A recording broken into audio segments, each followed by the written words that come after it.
મોટે ભાગે એવું જ થતું હોય કે અમુક જે ટોક્સિસિટી હોય કે જે પ્રતિકૂળ હોય, ટોક્સિક ન કહો તો પ્રતિકૂળ કહો, કે જે આપણને અનુકૂળ નથી આવતું, આપણને માફક નથી આવતા, એવા લોકો આપણી સાથે રહેતા હોય. તો એવા સમયે શું કરી શકાય? તો અગેન આ કોઈ કોન્ક્રીટ જવાબ નથી અથવા એકમાત્ર જવાબ નથી કે કોઈ અંતિમ સત્ય નથી, પણ મેં જે થોડું ઘણું વાંચ્યું છે એના આધારે મને જે યોગ્ય ઉપાય લાગે છે હું તમારી સાથે શેર કરું છું. કે જ્યારે કોઈ અંગત સ્વજન જે આપણી સાથે રહેતું હોય, સતત સાથે રહેતું હોય, એના તરફથી આપણને ઉપેક્ષા થાય, અપમાન થાય, અવગણના થાય, તો શું કરવું જોઈએ? કે જ્યાં આગળ તમે છોડીને પણ નથી જઈ શકતા અને તમે રહી પણ નથી શકતા સાથે, તો શું કરવું? કારણ કે મને બરોડામાં એક બેને આવું પૂછ્યું હતું જ્યારે મેં આ શેર કર્યું ને કે વોક અવે. તો કે પણ ક્યાંથી જવું, ક્યાં વોક અવે, ક્યાં કરું? અહીં નહીં રહેવાનું છે. એટલે બ્રેકેટમાં એટલે જ લખ્યું છે ધેન ડ્રો બાઉન્ડ્રીઝ. તમે દૂર નથી જઈ શકતા, પણ તમારી આજુબાજુ હદ તો નક્કી કરી શકો ને કે આ મારી હદ છે, તો આનું ઉલ્લંઘન ન કરવું, એટલું તો નક્કી કરી શકાય ને. પછી વારંવાર એ હદનું ઉલ્લંઘન થાય તો શું કરવું એ તમારે નક્કી કરવાનું છે. કારણ કે દરેકની બાઉન્ડ્રી અલગ અલગ હોય, દરેકની સહન શક્તિ અલગ અલગ હોય, દરેકના થ્રેશોલ્ડ અલગ અલગ હોય. તો દરેકે પોતાના થ્રેશોલ્ડ તો નક્કી કરવા જ પડશે ને. હદ કોને કહેવાય કોણ નક્કી કરશે? એ તો તમારે જ નક્કી કરવું પડે કે હદ થઈ ગઈ હવે તો એ દરેકની હદ અલગ અલગ રીતે થાય. પણ જે પહેલું બેઝિક જે છે એ મને એવું લાગે છે, જે અગેન હું એક સાયકોલોજી થિયરીના આધારે હું તમને કહું છું. ધ ફર્સ્ટ થિંગ ઇઝ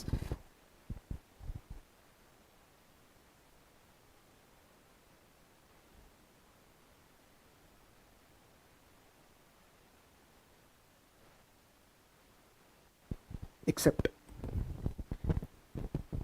સાયકોલોજીમાં એક આખું બુક છે, એના પર આખું પુસ્તક છે, રેડિકલ એક્સેપ્ટન્સ. રેડિકલ એક્સેપ્ટન્સ એટલે સંપૂર્ણ સ્વીકાર, નો ઇફ્સ નો બટ્સ. પણ આમ નહીં, હા આ વ્યક્તિ આવી છે, હું એની હારે 10 વર્ષથી રહું છું, 5 વર્ષથી રહું છું, 6 મહિનાથી રહું છું, અને એનું બિહેવિયર પેટર્ન જોયા પછી મને એવું દેખાય છે કે એ એના વર્તનમાં કન્સિસ્ટન્ટ છે, તો મારે મારી અપેક્ષાઓ છોડવી પડશે. Because I cannot change him, you cannot change anybody. So first thing you will have two accept. તમે બજાર પાસેથી શાંતિની અપેક્ષા ન રાખી શકો.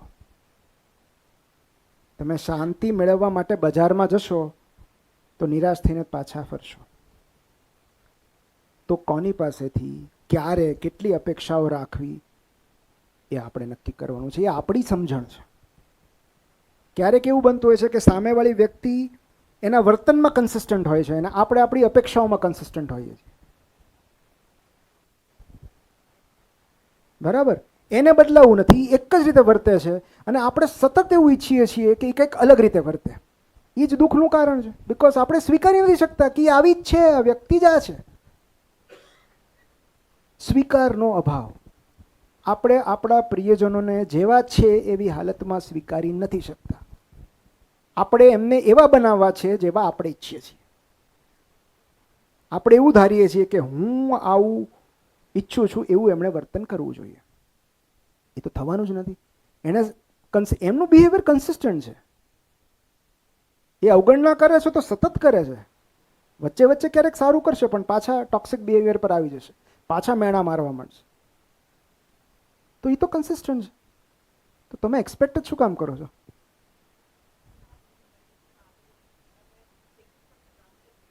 હા આવીએ આ ધીસ ઇઝ હા this is first point, right. So એટલે જ there is a therapy in psychology જેને કહેવાય છે ACT.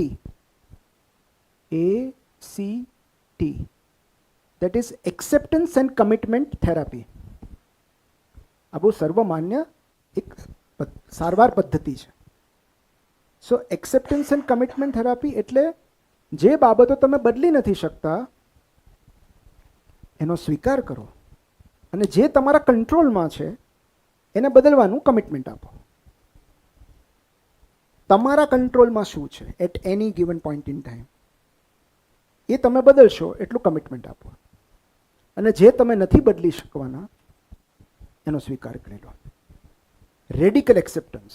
હા, it is the way it is.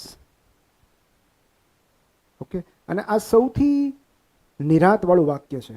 It is what it is. કેટલા એવા ઇન્ટરનેશનલ પ્લેયર્સ છે કે સિલેક્શન વખતે જ્યારે એમનું સિલેક્શન ના થાય નેશનલ ટીમમાં, કે ખબર હોય કે રણજીમાં બહુ સારા રન થયા છે, બરાબર. 2011ના વર્લ્ડ કપમાં જ્યારે રોહિત શર્માનું સિલેક્શન હતું ત્યારે એમણે એક ટ્વીટ કરી હતી. અને આવું નંબર ઓફ ટાઈમ્સ થાય છે કે જ્યારે they were expecting the selection in playing 11 or in the squad, પણ સિલેક્ટર્સ કંઈક અલગ વિચારે અને એમનું સિલેક્શન ન થાય.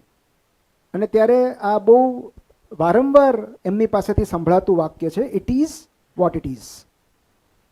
જે છે એ આ છે, હવે મારે અહીંથી આગળ મૂવ ઓન થવું પડશે. You cannot change it. હવે તમે ગમે એમ કરીને સ્ક્વોડમાં નહીં ઘૂસી શકો, તમે કોઈને ચેન્જ નથી કરી શકવાના. So you only have to control the controllables. તમારા કંટ્રોલમાં શું છે એ તમે કંટ્રોલ કરો. So don't expect appreciation. જે તમને આપતા જ નથી એમની પાસેથી છે જ નહીં ને, તો શું કામ એક્સપેક્ટ કરો છો? સો ક્યારેક આપણે અયોગ્ય જગ્યાએ માન અને મહત્વ શોધતા હોઈએ છીએ. તમે શાકભાજીવાળા પાસે પેરાસિટામોલ માગો, પછી તમે ફરિયાદ કરો, એમ થોડું હાલે, ડોલો લઈ આવી દે મને. તમે પહેલા દિવસે માગી અને એમ કે ના ભાજી છે, ડોલો નથી. પછી બીજા દિવસે, એને પેરાસિટામોલ થિયરી કહેવાય છે. બીજા દિવસે આવ્યો, તમે કહો ડોલો આપ, કે બેન કેટલી વાર કીધું નથી મારી પાસે. પછી એ બહુ સારો હશે તો તમને એમ કહેશે કે મારી પાસે નહીં મળે, તમે મેડિકલમાં જઈને લઈ આવો. થોડો વધારે સારો હશે તો એ પોતે મેડિકલમાં જઈને લઈ આવીને તમને આપશે. પણ જે વસ્તુ એની પાસે છે જ નહીં, એની પાસેથી તમે અપેક્ષા રાખો છો કે મને તું પેરાસિટામોલ આપ, હવે એની પાસે છે જ નહીં, તો જેની પાસે દયા નથી, સન્માન નથી, એ તમને કેવી રીતે આપશે? અને એમાં એનો વાંક નથી, એને નહીં મળ્યું હોય, એને કોઈ એપ્રિશિએટ નથી કર્યા, તો એને ખબર જ નથી કદરનું મહત્વ, તો એ તમારી કદર ક્યાંથી કરવાના છો? એમનો જ ઉછેર એવા ઘરમાં થયો હોય, એવા વાતાવરણમાં થયો હોય, એવા સંજોગોમાં થયો હોય, કોઈએ એમને પ્રેમથી બે શબ્દો ન કહ્યા હોય, કોઈ એમનો વાંસો થાબડ્યો ન હોય, કોઈ એમની કદર કરી ન હોય, કોઈ એમને એપ્રિશિએટ ન કર્યા હોય, તો તમને એપ્રિશિએટ કઈ રીતે કરે? એ એવું જ માને ને કે આ જ નોર્મ છે. લોકોને તો ફોર ગ્રાન્ટેડ જ લેવાના હોય, કારણ કે એમને લોકો આજ સુધી રીતે લેતા આવ્યા છે. સો એક બહુ સરસ વાક્ય છે કે everything makes sense with a little information. તમે કોઈ વ્યક્તિ વિશે થોડીક માહિતી મેળવી લો ને તો એમનું વર્તન સમજાવવા લાગશે. પછી ગુસ્સો નહીં આવે, પછી દયા આવશે. એ કેટલા પીડાય છે. તો જે તમારા પર ઉલટી કરે છે, ગંદકી ઠાલવે છે, એ પોતે કેટલા પીડાતા હોવા જોઈએ. Isn't it? આજે કોઈ પેશન્ટ મારી પાસે આવ્યું અને દુખાવા સાથે આવ્યું છે, મને ફરિયાદ કરતાં કરતાં એ ઉલટી કરે છે અને મારા ટેબલ પર એ ઉલટી કરી જાય છે, તો મને ગુસ્સો આવશે કે દયા આવશે? સહાનુભૂતિ થશે ને, તો હું એને હેલ્પ કરીશ ને. ત્યારે હું એવું કેમ ફરિયાદ મારા ઉપર જ ઉલટી કરી દે? બિકોઝ મને ખબર છે કે એ પીડિત છે. તો આપણી આસપાસ રહેલા લોકોને જ્યારે આપણે પીડિતની દ્રષ્ટિએથી જોઈએ છીએ, આપણો અભિગમ બદલાઈ જાય છે. અરે અરે બિચારા. હવે તમે તમારી ગતિએ તમારી લેન પકડીને ચાલતા હો, બરાબર, આગળ તમારી આગળ એક કાર છે, હવે તમે એને ટપાવીને ઉડેને તો જવાનું નથી, તોય પાછળવાળાને અધીરાઈ આવી જાય, હોર્ન મારે રાખે, અને પછી તમે કોઈ ગંભીર ગુનો કર્યો હોય એમ તમને લુક આપે, તો એ પીડિત છે. એ પીડિત છે. એને પર્સનલી લેવાની જરૂર નથી. એ પીડાય છે. એને પોતાની આટલી આલિશાન એક જમાનામાં જેના એને સપના જોયા હતા, એ કારમાં એસીમાં બેસીને પણ આનંદ નથી આવતો. એનાથી મોટી પીડા શું હોય? મારે BMW લેવી છે એવું સપનું હતું, BMW લઈને ફોટા મૂક્યા છે ઇન્સ્ટાગ્રામમાં. એ જ BMWમાં 10 મિનિટ વધારે બેસવું પડે તો એમાં પીડાય છે. તમે તમારી એર કન્ડિશનર કારમાં છો છતાં તમને ટ્રાફિક નડે છે, કારણ કે તમે બેસી નથી શકતા શાંતિથી. તમે અંદરથી પીડાવ છો, એ ટ્રાફિકની પીડા નથી. તમે કોઈ મ્યુઝિક પણ સાંભળી શકો, તમે કોઈની સાથે વાતો પણ કરી શકો, તમે રેડિયો પણ સાંભળી શકો, તમે ગીતો પણ ગાઈ શકો. તમે જાત સાથે જંગે ચડ્યા છો. અને એટલે જેઓ જાત સાથે શાંતિ નથી સ્થાપી શકતા તેઓ અન્ય પર આક્રમણ કરતા રહે. બીજા પર અટેક એ જ કરે જે જાત સાથે શાંતિની અવસ્થામાં ન હોય. એ સોશિયલ મીડિયા વોર હોય, ટ્રોલર્સ હોય કે કોઈ પણ હોય, તમે બીજા ઉપર અટેક ત્યારે જ કરશો જ્યારે તમે સ્વ સાથે શાંતિ કરાર નહીં કરી શકો. જે પોતાની મોજમાં એ તમને હું કામ ડિસ્ટર્બ કરે, હું કામ હેરાન કરે? જેનું પોતાનું જીવન જ કલરફુલ હોય એ તમને શું કામ બોધર કરવા જ આવે ને? એને તમારા જીવનમાં રસ જ શું કામ હોય? શું કામ ચંચુપાત કરે? શું કામ દખલગીરી કરે? એનું પોતાનું જીવન શુષ્ક છે, નીરસ છે, એટલે તમને ડિસ્ટર્બ કરવાનો પ્રયત્ન કરે. So first is accept. Now second is very important અને એ છે ડિસ્ટન્સ. ઓકે, હવે આમાં પણ અલગ અલગ પ્રકારો છે. So distance is the best defence. હા,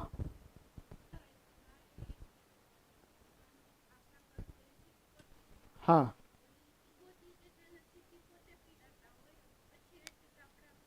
હા, આપણે છે ને એવું કરીએ, આપણે પ્રશ્નોત્તરી માટે અલગ તમે લખી રાખજો. આપણે સાંજે છે ને એક આખી કલાક 1.5 કલાકની સેશન આની માટે જ રાખશું આપણે. તો સેકન્ડ ઇઝ ડિસ્ટન્સ.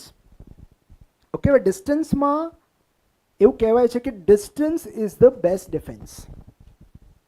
ઓકે, એમાં પહેલું ડિસ્ટન્સ છે એ છે ફિઝિકલ ડિસ્ટન્સ. ઓકે, તમે કોઈ અલગ રૂમમાં ચાલ્યા જાઓ. ઓકે, વાતાવરણ, ઘરનું વાતાવરણ બગડે ત્યારે સમજુ વ્યક્તિ સૌથી પહેલાં ચૂપ થઈ જાય. જે સમજવું હોય ને એ સૌથી પહેલાં ચૂપ થઈ જાય, કારણ કે દલીલો જીતવાનો આગ્રહ ન રાખે. એ સૌથી પહેલાં ચૂપ થઈ જાય. તમે કોઈ બીજા રૂમમાં ચાલ્યા જાઓ, ઘરની બહાર નીકળી જાઓ, કાનમાં ઇયરપોડ્સ નાખી દો. So that is distance, physical distance. તમે એ વ્યક્તિથી થોડા દૂર ચાલ્યા જાઓ, ભલે ઘરની બહાર ના નીકળી શકો, બીજા રૂમમાં ચાલ્યા જાઓ, વોશરૂમમાં ચાલ્યા જાઓ, રસોડામાં ચાલ્યા જાઓ, અગાસી પર ચાલ્યા જાઓ, ઓર જસ્ટ વિથડ્રો યોર એટેન્શન. તમે કોઈ બુક વાંચવા માંડો, મેગઝીન વાંચવા માંડો, કાનમાં ઇયરપોડ્સ નાખી દો. કારણ કે સૌથી ટોક્સિસિટી છે ને, it thrives on attention and reaction. તમે કોઈને જેટલું એટેન્શન આપશો, જેટલું રિએક્ટ કરશો, એટલી એની ટોક્સિટી વધતી જશે. ઇફ યુ ડોન્ટ રિએક્ટ, એમનો પાવર બધો નલ એન્ડ વોઇડ થઈ જાય, કારણ કે એને મજા જ નહીં આવે. સો જો તમે ફિઝિકલ ડિસ્ટન્સ ન કહેવી શકો તો second is verbal distance. Verbal distance, બોલવાનું ઓછું કરી દો, જરૂર પૂરતા જ જવાબો આપો, બધી વાતો શેર ન કરો, બધા અભિપ્રાયો રજૂ ન કરો. That is verbal distance. અબોલાથી સર્જાય એને શાંતિ ન કહેવાય. ઓકે, તો જ્યારે તમે તમારી વાતો ઓછી કરી નાખો છો ત્યારે તમે વર્બલ ડિસ્ટન્સ ક્રિએટ કરો છો. અને જો વર્બલ ડિસ્ટન્સ પણ શક્ય ન હોય તો third is psychological or emotional distance. Emotional ડિસ્ટન્સમાં 3 વસ્તુ આવે: don't react instantly, don't defend yourself repeatedly, અને ડોન્ટ એક્સપ્લેન યોર સેલ્ફ. બરાબર? તમારી જાતને સાચી સાબિત કરવાનો આગ્રહ છોડી દો. Okay is a very powerful sentence. ઓકેની ઉપરવટ નથી જઈ શકતા તમે. ઓકેની પાછળ ફૂલ સ્ટોપ. ઓકે, તમે જે કહો છો એની સહમતિ પણ નથી, એનો વિરોધ પણ નથી, એને સમર્થન પણ નથી, કોઈ દલીલ પણ નથી. ઓકે મતલબ ફૂલ સ્ટોપ, હું અહીંયા મારી વાણીને વિરામ આપું છું. I'll take a break. Okay, that is a very powerful sentence, કારણ કે ઓકેનો કોઈ વિરોધ જ નથી કરી શકતું. And stop taking things personally. મતલબ તમને ફલાણું બનાવતા નથી આવડતું, ઓકે, શું કરી શકાય? તમે ડિફેન્ડ કરો તો એ સામે આરોપ પ્રતિ આરોપ લાગે ને. ઓકે ફાઇન, નથી આવડતું. તો આ એક એવી પદ્ધતિ છે જ્યાં તમે તમારી સેલ્ફ વર્થ બીજા કોઈ પર નિર્ભર નથી. ઓકે, મારે મારી જાતને તમારી સામે સાચી સાબિત કરવાની જરૂર નથી. That's why okay. તમને એવું લાગે છે કે મને નથી આવડતું અથવા બાય ફ્લુક મને મળ્યું છે તો okay, it is your personal opinion and your opinion cannot change my reality. કોઈના અભિપ્રાયથી આપણી વાસ્તવિકતા બદલાતી નથી. So that is psychological distance, કે જ્યારે આપણે એને ગંભીરતાથી લેવાનું બંધ કરી દઈએ છીએ.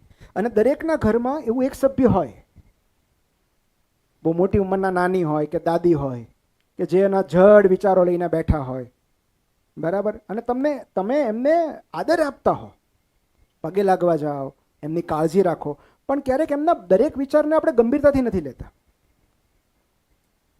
બરાબર. તો એ આપણે ડિસ્ટન્સ ક્રિએટ કરીએ છીએ, સાયકોલોજીકલ ડિસ્ટન્સ. અને એવું ઘણા બધા સાથે થઈ શકે કે તમે એને ગંભીરતાથી લેવાનું જ બંધ કરી દો. તમને ખબર છે કે આ પ્રકારની પરિસ્થિતિમાં એ આવું જ વર્તન કરશે. So that is distance. Okay.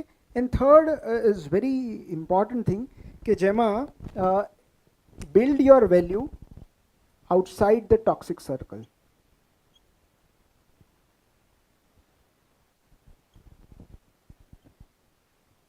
Suppose આ તમારું સર્કલ છે and this is toxic circle. તો તકલીફ ત્યાં સુધી જ છે જ્યાં સુધી તમારી આઈડેન્ટિટી આ સર્કલ પર આધારિત છે. Suppose if you are a housewife, okay, અને તમારા ઇનલોઝ તમને એવું કહે છે કે you are not a good housewife, તને ઘર રાખતા નથી આવડતું, તો એ તમારી આઈડેન્ટિટી પર એટેક થયો, તમારી સેલ્ફ વર્થ પર અટેક થયો. તો એ ત્યાં સુધી તકલીફ આપશે જ્યાં સુધી તમારી આઈડેન્ટિટી એક હાઉસવાઈફ સાથે જોડાયેલી રહેશે.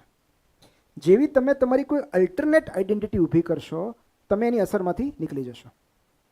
Suppose you are also a mother, અને તમારું સંતાન તમને એમ કહે છે તું દુનિયાની બેસ્ટ મમ્મી છે, તો ઓલી અસરમાંથી તમે તરત નીકળી જશો, બિકોઝ તમે તમારી એક પેરેલલ આઈડેન્ટિટી ક્રિએટ કરી છે. તમે તમારી એક વેલ્યુ ક્રિએટ કરી છે. ખાલી હાઉસવાઈફ નથી, તમે એક મધર પણ છો, અને મધરનો રોલ કરીને તમને સંતોષ છે. ઓકે. સપોઝ તમને એમ કહો તમે મમ્મી તરીકે પણ નિષ્ફળ છો, then what you can do, you can build your value outside this circle. એટલે કે એવા કેટલા લોકો છે જે આની બહાર તમારી કદર કરે છે, તમને સાંભળે છે, તમને વેલ્યુ કરે છે. ઓકે. તો સપોઝ તમે એન્ટરપ્રેનોર હો કે તમે બીજું કંઈ કામ કરતા હો, આ તો એક તમારી ભૂમિકા છે મમ્મી તરીકેની, પણ તમે કામ શું કરો છો? ઓકે. તો એ તમારી પાસે એવું કામ છે જે તમને સ્વમાન બક્ષે, જે તમને ફૂલફિલમેન્ટ આપે, જે તમને સંતોષ આપે? જો એવું કોઈ કામ હોય તો આ ટોક્સિક સર્કલ બહુ અસર નહીં કરે. એમને બોલવા દો, કારણ કે તમે તમારી વેલ્યુ આની બહાર બિલ્ડ કરો છો, ઘરની બહાર તમારી એક આઈડેન્ટિટી બનાવો છો તમે, તો આ ટોક્સિક સર્કલ બહુ અસર નહીં કરે. તમારું એક અખંડ અસ્તિત્વ છે એ સિવાય પણ તમારી પાસે એવા મિત્રો છે જે તમને સન્માન આપે, જે તમારી કદર કરે. એવી કોઈ જગ્યા છે જ્યાં તમારો અભિપ્રાય મહત્વનો હોય. તો જો તમે આ ટોક્સિક સર્કલની બહાર તમારી વેલ્યુ ક્રિએટ કરી શકો છો, તો આ જે લોકો છે એ પોતાની અસર ધીરે ધીરે ગુમાવતા જશે. કારણ કે જેટલી તમારી આઈડેન્ટિટી એમના પર નિર્ભર હશે એટલી એમની અસર વધારે રહેશે. સો તમે જેટલી તમારી વેલ્યુ ક્રિએટ કરશો અપાર્ટ ફ્રોમ દેટ પર્સન, કે મને ખબર છે કે મારી સેલ્ફવર્થ એના પર ડિપેન્ડન્ટ નથી, અલ્ટિમેટલી તો એટલું જ છે કે આમ તો કોઈના પર ડિપેન્ડન્ટ નથી. આપણે શરૂઆતમાં જ જોયું at peace with your existence. તો એનો મતલબ શું થયો કે મારી સેલ્ફ વર્થ મારી ઉપલબ્ધિઓ સાથે, કે મારા અચીવમેન્ટ્સ, કે મારી ડિગ્રી સાથે કે મારા વ્યવસાય સાથે કે મારી આસપાસના લોકો નક્કી નહીં કરે. મારી સેલ્ફ વર્થ ઇન્ડિપેન્ડન્ટ છે. એ કોઈની ગુલામ નથી, એ કોઈના પર નિર્ભર નથી, આધારિત નથી. સો જ્યારે તમે એ તબક્કે આવી જાઓ પછી તમે એમને સ્વીકારી લો કે આ વ્યક્તિ આવું જ બિહેવ કરશે, પણ એનાથી મારામાં કંઈ ફેર નહીં પડે. હી cannot decide my value or my worth. Okay, આ એવી પદ્ધતિઓ છે કે જેમાં તમે ત્યાં રહીને એની અસરમાંથી બહાર નીકળી શકો છો. And fourth is again this is, એને છે ને ગ્રે રોક મેથડ કહેવાય.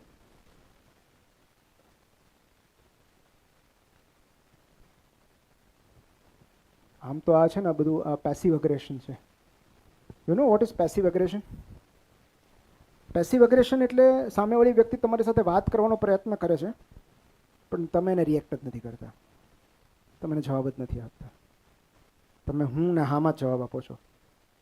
તમે કોઈને એક લાંબો પેરેગ્રાફ લખ્યો હોય વોટ્સએપમાં કે આ તારી સાથે બહુ મજા આવી, it was a wonderful evening, આપણે કેટલી સરસ વાતો કરી, ચા પીધી, યુ નો, કેક ખાધી, and it was a wonderful date.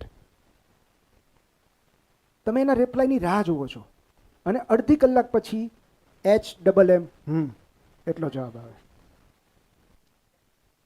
That is passive aggression. સામેવાળી વ્યક્તિ વાત જ નથી કરતી, તમે તમારું બધું આપો છો પણ સામેથી કંઈ જવાબ જ નથી આવતો. તો એ બહુ ભયંકર પરિસ્થિતિ છે. કોઈકના અબોલાનો ભાર લાગે, cold response, very cold response. Okay, તમે ઇમોશનલી નમ્બ થઈ જાઓ એ પર્ટિક્યુલર વ્યક્તિ સાથે, તો એને ગ્રે રોક મેથડ કહેવાય. કેમ કે તમે પથ્થરને મેણું મારી જુઓ, તમે પથ્થરનું અપમાન કરી જુઓ, એ બેસ્ટ છે ત્યાં. સો એવું છે, તમારી આ બેઝિકલી તમારી બાજુમાં ફ્લાઇટમાં તમારી બાજુમાં કોઈ ટોક્સિક વ્યક્તિ આવી ગઈ જેના કારણે તમારી સાથે વાત કરવી છે, તમારે એની સાથે વાત નથી કરવી, તમારે બુક વાંચવી છે, then you should behave like a grey rock. Okay, so તમે જવાબ જ નથી આપતા. ઓકે, ક્યાં સુધી એને આગળનો પ્રશ્ન પૂછવાની કંઈ ક્લ્યુ જ નહીં મળે ને. તમે રિએક્ટ કરશો તો એને ક્લુ મળશે ને. You are behaving as a rock. તમે પથ્થરો જ થઈ ગયા છો તો આગળ શું વાત કરવાની, કેટલું અપમાન કરવાનું. પ્રોબ્લેમ ઇઝ, રમણ મહર્ષિ જે છે ને એમનું બહુ સરસ વિધાન છે, the only spiritual life you need is not to react. આ સર્વશ્રેષ્ઠ આધ્યાત્મ છે. પ્રતિક્રિયા આપવાનું બંધ કરી દો. દરેક જગ્યાએ જરૂરી જ નથી હોતી, મોટાભાગની જગ્યાએ જરૂરી નથી હોતી. Respond when necessary but do not react. બરાબર? તો સપોઝ શાક મોળું છે તો ડોન્ટ ટેક ઇટ પર્સનલી, મીઠું આપું, દેટ ઇઝ રિસ્પોન્સ. તમને દર વખતે આવું જ લાગે છે, that is reaction. Okay, so behave like a grey rock. ખાસ કરીને જ્યારે તમને એવું લાગે કે આ ટોક્સિક વર્તુળમાં હું ફસાઈ ગઈ છું, તો best is withdraw your attention. Because where attention grows, energy flows. And what you focus on grows. તમે જેના પર એટેન્શન આપશો એ ગ્રો થશે. તમે કોઈ વિવાદ પર એટેન્શન આપશો તો વિવાદ ગ્રો થશે. તમે કોઈ ઝઘડામાં એટેન્શન આપશો તો ઝઘડો ગ્રો થશે. Just withdraw your attention. અને એટલે જ મેં કીધું કે ઇયરપોડ્સ એટલું સુખ છે ને બોસ, પુસ્તક એટલું સુખ છે ને, તમે પાનું ખોલો ને અલગ વિશ્વમાં પહોંચી જાઓ, ઘરની બધી વાતો ભૂલી જવાય. Because it is escapism. Art is escapism. Literature is escapism. Movies are escapism. માણસ વાસ્તવિકતાથી ભાગવા માંગે છે. એ આલ્કોહોલ હોય કે ક્રિકેટ, અલ્ટિમેટલી એ સમય પૂરતા તમે તમારી યાતનાઓમાંથી બહાર નીકળી ગયા. કેટલાકને ડ્રગ્સ જોઈએ છે, આલ્કોહોલ જોઈએ છે, કેટલાકને પ્લેઝર જોઈએ છે, કેટલાકને ક્રિકેટ જોઈએ છે, કેટલાક મેડિટેટ કરે છે, કેટલાક પુસ્તકો વાંચે છે, કેટલાક આર્ટનો સહારો લે છે. તો તમારે ડિસ્ટ્રક્ટિવ વેમાં બહાર નીકળવું છે કે કન્સ્ટ્રક્ટિવ વેમાં, એ તમારે નક્કી કરવાનું છે. પણ એસ્કેપિઝમ દરેક માટે જરૂરી છે અને દરેકના પોતપોતાના રસ્તા છે. જ્યારે તમે પુસ્તક હાથમાં લો છો એ પણ એસ્કેપિઝમ જ છે, કારણ કે તમે વાસ્તવિકતાથી દૂર ભાગો છો. પણ કેટલી નિરાત મળે છે. તો એક એવું કોટ છે સરસ કે કેટલા બધા એવા કલાકારો હશે કે જેઓ ગનનું ટ્રિગર નહીં દબાવી શક્યા હોય એટલે એમણે હાથમાં પેન કે પીછી ઉપાડીએ છે. Because I cannot kill my self. તો મારે રિયાલિટીમાંથી બહાર નીકળવું છે તો I will have to create something કે જે મને વાસ્તવિકતાથી દૂર લઈ જાય. So I will have to shift my attention. લોકો જેલમાં રહીને પુસ્તકો લખે છે ટુ શિફ્ટ એટેન્શન. કારણ કે એટેન્શન ક્યાં આપવું એ તો આપણા હાથમાં છે ને. કોને આપવું, કેટલું આપવું, કોની સાથે વાતો કરવી. તો best way is to withdraw your attention. તમે જેટલું વધારે એટેન્શન આપશો એટલું વધારે પેલું થશે. બીજું એક સાયકોલોજીમાં તમે જે કીધું ને એના અનુલક્ષીને એક રૂલ છે જેને મિલ્ક કાર્ટન રૂલ કહેવાય છે. Milk carton rule of relationships. કોઈએ સાંભળ્યું છે આ વિશે? મિલ્ક કાર્ટન રૂલ છે ને એ આઈ થિંક હું ભૂલતો ન હોઉં તો એકાદી ટેક્સ્ટ બુકમાં છે, પણ એ શું છે હું તમને સમજાવું. બેઝિકલી મેં ક્યાંક વાંચ્યું હતું, એમાં કોઈ સાયકોલોજીની ટેક્સ્ટ બુકનો સંદર્ભ આપેલો હતો કે બે પાત્રો છે, હસબન્ડ વાઈફ છે. વાઈફ સવારે વહેલી ઉઠે છે, પોતાની કોફી બનાવી છે અને જોબ પર જાય છે. અને એ ફ્રીઝમાંથી આપણે ત્યાં દૂધની થેલી આવે, આ વિદેશની વાત છે, તો ત્યાં તમને ખબર તો મિલ્કનું કાર્ટન આવે, બોક્સ આવે. તો એ મિલ્કનું કાર્ટન કાઢે છે, એમાંથી થોડુંક દૂધ લે છે અને ફ્રીઝમાં દૂધ પાછું મૂકવાનું ભૂલી જાય છે. ઓકે. તો હસબન્ડ જ્યારે ઉઠે છે ત્યારે એને કોલ્ડ કોફી પીવાની ટેવ હોય છે. તો એ જ્યારે ઉઠે ત્યારે દૂધ ઠંડુ નથી હોતું. ઓકે. એટલે વાઈફને એમ કહે છે કે ભાઈ તું તારી કોફી બનાવી લે, પછી તું દૂધ પાછું ફ્રીઝમાં મૂકી દેજે. પણ એવું નથી થતું. બીજે દિવસે, ત્રીજે દિવસે, ચોથા દિવસે દરરોજ સવારે વાઈફ પોતાની કોફી બનાવે, પછી જે દૂધ છે, મિલ્ક કાર્ટન છે, એ ફ્રીઝમાં પાછું મૂકવાનું ભૂલી જાય. એટલે દરરોજ હસબન્ડ અકળાય, એટલો બધો અકળાય ને સાંજે જ્યારે પત્ની જોબેથી પાછી ફરે ત્યારે એને સંભળાવે કે તું આજે ભૂલી ગઈ. મેં તને કેટલી વાર કીધું છે કે તું મારે પછી ગરમ કોફી પીવી પડે છે, મારે ઠંડી પીવી છે. ધીરે ધીરે 5 વર્ષ 7 વર્ષ વીત્યા આ વાતને. છેલ્લે ઝઘડો એટલો બધો વધી ગયો કે એમણે કોઈ પ્રોફેશનલની હેલ્પ લેવાનું નક્કી કર્યું. સાયકોલોજીસ્ટ પાસે ગયા અને સાયકોલોજીસ્ટને કીધું. એટલે સાયકોલોજીસ્ટે હસબન્ડને પૂછ્યું કે આવું કેટલા સમયથી થાય છે? તો કે 7 એક વર્ષથી. તો કે રોજ સવારે જ્યારે તમે ઉઠો છો ત્યારે તમે કઈ નિશ્ચિતતા સાથે ઉઠશો? What is certain? દૂધ બારે જશે. તો તમે જે તમારી અપેક્ષા છે એ કલ્પનાના આધારે ટકેલી છે? તમારું જે દુઃખ છે એ તમારી અપેક્ષાના આધારે ટકેલું છે કે વાસ્તવિકતાના આધારે? તમે રોજ સવારે ઉઠો છો ત્યારે તમને ખબર જ છે કે દૂધ બહાર હશે, પણ તમારે એને ફ્રીઝમાં મૂકવું છે એ તમારી યાતનાનું કારણ છે. સો વાય ડોન્ટ યુ એક્સેપ્ટ કે રોજ સવારે તમે ઉઠશો ત્યારે એ વાઈફ બહાર ભૂલી જ ગઈ હશે, એ અંદર નહીં મૂકે. અને એનું સિમ્પલ સોલ્યુશન એટલું છે, હસબન્ડે એવું કર્યું કે એ દિવસથી 2 મિલ્ક કાર્ટન ખરીદવાના શરૂ કર્યા. આટલું જ સોલ્યુશન છે. So there are always ways to negotiate the problems in life. તમને ખબર છે કે રોજ સવારે ગીઝરની સ્વિચ ભૂલી જ જાય, ચાલુ જ રહી જાય છે. આવું થાય કારણ કે એમના મનમાં ઘણું બધું ચાલતું હોય. આવું મારે પણ થાય. આપણે કશાક બીજા વિશે વિચારતા હોઈએ તો આપણે એટલા એબસન્ટ માઇન્ડેડ હોઈએ છીએ કે આપણને ખ્યાલ નથી રહેતો કે ગીઝરની સ્વિચ બંધ કરવાનું ભૂલાઈ ગયું. તો પછી જે બાથરૂમમાં પ્રવેશે છે એની પાસે 2 ઓપ્શન હોય છે. કાં તો આખા ઘરમાં ઢંઢોરો પીટાવો કે તું બંધ કરવાનું ભૂલી ગઈ, બરાબર? કાં તો એને ફોન કરો, એ જોબ પર છે, ફોન કરો, તું ગીઝરની સ્વિચ ભૂલી ગઈ છે. કાં સિમ્પલી બંધ કરી દો. કયું ઇઝી છે? That is a city. You accepted કે એ માણસ ભૂલી ગઈ છે અને યુ કમિટ કરો કે તમે તો બંધ કરી દો યાર. તમે બીજું મિલ્ક કાર્ટન ખરીદી શકો કે નહીં? હવે એ બહાર મૂકી દે તો ઝઘડો થાય અલગ વસ્તુ છે, પણ એવું એ નહીં કરે, કારણ કે એને તમને હેરાન કરવામાં રસ નથી. એનો સ્વભાવ એવો છે કે પાછું મૂકવાનું ભૂલી જાય છે. તમને વસ્તુઓ અસ્તવ્યસ્ત નથી પડી હોતી એવી તમને નથી ગમતી, પણ એનો સ્વભાવમાં જ નથી આ વ્યવસ્થિતપણું. એનો રૂમ એને આમ કેઓસ જ સારો લાગે છે.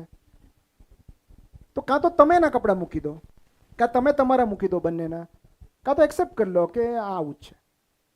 There is no third option. જો સાથે રહેવું હશે તો. સો આવું હમણાં હું રોજ સવારે એક પાર્કમાં ચાલવા જાઉં છું અને એટલો સરસ પાર્ક છે. તો ત્યાં છે ને લગભગ કોઈ હોતું નથી. હું સવારે જાઉં ને ત્યારે હું એકલો જ હોઉં એટલે મને બહુ મજા આવે. પંખીઓનો અવાજ આવતો હોય, ઝાડ હોય, ખિસકોલીઓ હોય. તો હું ચાલતો હોઉં ત્યાં, અને ત્યાં એક બેન આવે છે રોજ સવારે ફૂલો ચૂંટવા માટે.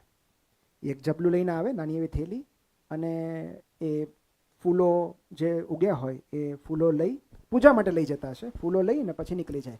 પણ રોજ સવારે એવું થાય કે જેવા એ આવે ને એટલે દરવાજો ખુલ્લો રાખી દે અને કૂતરા અંદર આવી જાય. પછી એ કૂતરાઓની મસ્તી ચાલુ હોય. એટલે હું એક દિવસ મેં એમને કીધું કે તમે આવો ને તો દરવાજો બંધ કરી દેજો એટલે કૂતરા ના આવે. એણે હા હા કર્યું. બીજે દિવસે આવ્યા ને ત્યારે અગેન દરવાજો ખુલ્લો હતો. પછી ત્રીજે દિવસથી એ આવ્યા ને પછી મેં મારું વોક અધવચ્ચેથી અટકાવી આવી અને દરવાજો બંધ કરી દીધો, કારણ કે મને ખબર પડી ગઈ કે એ નહીં કરે. That is a city. તમે સ્વીકારી લો છો. તમને પહેલા દિવસે ચલો તમે એને વિનંતી કરી કે તમે બંધ કરશો, બીજે દિવસે કદાચ એ ભૂલી ગયા હોય, ત્રીજા દિવસે એ પેટર્ન બની જાય. હવે જો તમે પેટર્ન સમજી ન શકો તો અબૂધ તો તમે છો ને, મૂર્ખ તમે છો કે તમે સમજી નથી શકતા કે હવે નહીં બદલાય. એને દોષ આપવાનો શું વાંધો છે? એને શું કામ દોષ આપો છો? You are not understanding the pattern. એની પેટર્ન જ આ છે, એ વ્યક્તિ જ આ છે. તમે એની પાસેથી આનાથી વધારે અપેક્ષા નહીં રાખી શકો. પણ આપણું દુઃખ ત્યાં છે કે આપણે એવું ઈચ્છીએ છીએ કે જેવી આપણી કલ્પનામાં છે એવી એ વ્યક્તિ બની જાય. એ તો થવાનું જ નથી, કારણ કે એની એવી કલ્પના એની પણ હશે ને. So it is communication and compromise.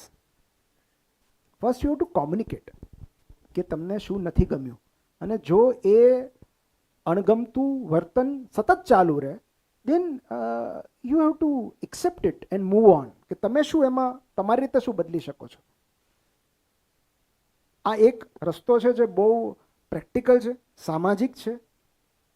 બીજો રસ્તો એ છે કે you call it a day, અને તમને જો બહુ એવું લાગતું હોય કે અહીં શકાય એવું નથી, તમારા સ્વાતંત્ર્ય પર ખતરો હોય, તમારા સ્વાસ્થ્ય પર ખતરો હોય, તમારા સન્માન પર ખતરો હોય, દેન એકાંતમાં ચાલ્યા જાઓ.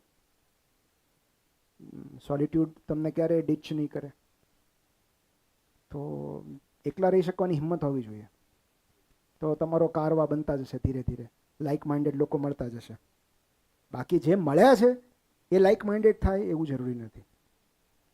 તો એ તો તમારે ત્યાં તો મિલ્ક કાર્ટન રૂલ અપ્લાય કરવો જ પડશે કે તમારે થોડુંક લેટ ગો કરવું પડે.